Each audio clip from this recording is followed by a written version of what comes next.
Praise the Lord to all. Very good morning. ఈ ఉదయకాలంలో నేను బైబిల్ ధ్యానం చేస్తున్నప్పుడు ఒక బైబిల్ వాక్యం నన్ను ఎంతగానో ప్రభావితం చేసింది. అది మీతో షేర్ చేయాలని అనుకుంటున్నాను. యెషయా 43 అధ్యాయము 19 వచ్చిన ప్రకారంగా, ఇదిగో నేనొక నూతన క్రియ చేయుచున్నాను, ఇప్పుడే అది మొలుచును, మీరు దానిని ఆలోచింపరా. నేను అరణ్యములో త్రోవ కలుగ చేయుచున్నాను, ఎడారిలో నదులు పారజేయుచున్నాను అనే పదము నన్ను చాలా ప్రభావితం చేసి నన్ను బలపరిచింది.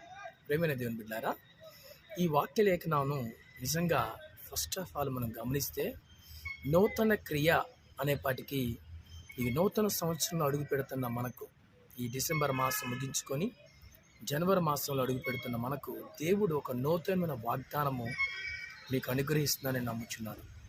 దేవుడు నాతో మాట్లాడాడు, మీతో కూడా మాట్లాడుతున్నాడు. ఈ 2025 రాబోతుండగా ఏదైతే మీరు కోల్పోయి ఉన్నారో, ఏదైతే పొందలేకపోయారో, ఏదైతే కృంగిపోయి ఉన్నారో, ఏదైతే మీ పరిస్థితులు బాగోక ఎంతో అయ్యో నాకు ఈ సాధించలేకపోయాను అనుకుంటున్నారో, కానీ దేవుడు మీతో చెప్తున్న మాట, నూతన క్రియ దేవుడు చేయబోతున్నాడు.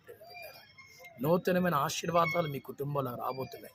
నూతనమైన తలాంతులు, నూతనమైన ఆలోచనలు, నూతనమైన క్రియలతో పాటు నూతనమైన ద్వారాలు దేవుడు మీకు అనుగ్రహించాలని ప్రభు పేట కోరుతున్నాను. ఇక్కడ మొట్టమొదటిగా అక్కడ గమనించేసి, ఇదిగో నేను ఒక నూతన క్రియ చేయుచున్నాను. నూతన క్రియ సర్వాధికారైన దేవుడు చేయబోతున్నాడు. చూడండి, ఇప్పుడే అది మొలుచును అంటున్నాడు.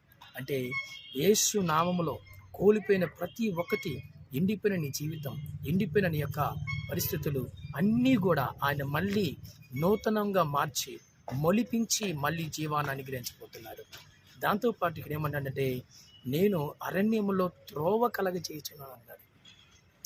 అరణ్యంలో త్రోవ కలగ చేయాలంటే నీ కష్టకాలాలు, నీ పరిస్థితులు, నీ కుటుంబంలో, నీ బిడ్డల జీవితాల్లో, లేకపోతే నీ భవిష్యత్తులో నీ చేయాలనుకున్న ప్రతి కార్యక్రమాల్లో దేవుడు ఒక త్రోవ మీకు కలగ చేయబోతున్నాడు. అరణ్యములో త్రోవ కలగ చేసి మీకు ఒక జీవనదులను ప్రవహింపచేసి ఉన్నతమైన నూతన క్రియలను ఈ సంవత్సరం దేవుడు మీ పట్ల చేయడానికి సిద్ధంగా ఉన్నాడు.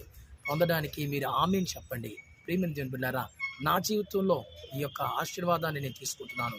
విశ్వాసం ఉంచితే మీరు కూడా దీనికి ఆమేన్ చెప్పి నాతో ఇప్పుడు ప్రయత్నంలో ఏకీపించాలని కోరుతున్నాను. కళ్ళు మూసుకొని ప్రార్థన చేస్తున్నాను. పరిశుద్ధమైన తండ్రి, నాయన ఈ సంవత్సరము నాయన నూతన సంవత్సరంలో అడుగు పెట్టబోతున్న మాకు నూతన క్రియలను, నూతన ఆశీర్వాదాలను, నూతనమైన ఆయా కార్యాలను జరిగిస్తానన్నావు. కోల్పోయిన మా జీవితాన్ని, పడిపోయిన మా జీవితాన్ని, నలిగిపోయిన మా జీవితాన్ని మళ్ళీ తిరిగి కట్టించి, మళ్ళీ మొలిపించి, ఎడారిలో మాకు జీవనదులను ప్రవహింపచేసే దేవా నీకు స్తోత్రాలు. ఈ ప్రార్థనలో ఏకీభిస్తున్న ప్రజలందరికీ, ఎవరైతే ఈ వాక్య లేఖనాలు చూసి వారి హృదయంలో తండ్రి దీనికి ఆమేన్ చెప్తారో, యేసయ్య వారికి ఇది ప్రాప్తించి వారు ఆశ్రయింపబడునుగాక.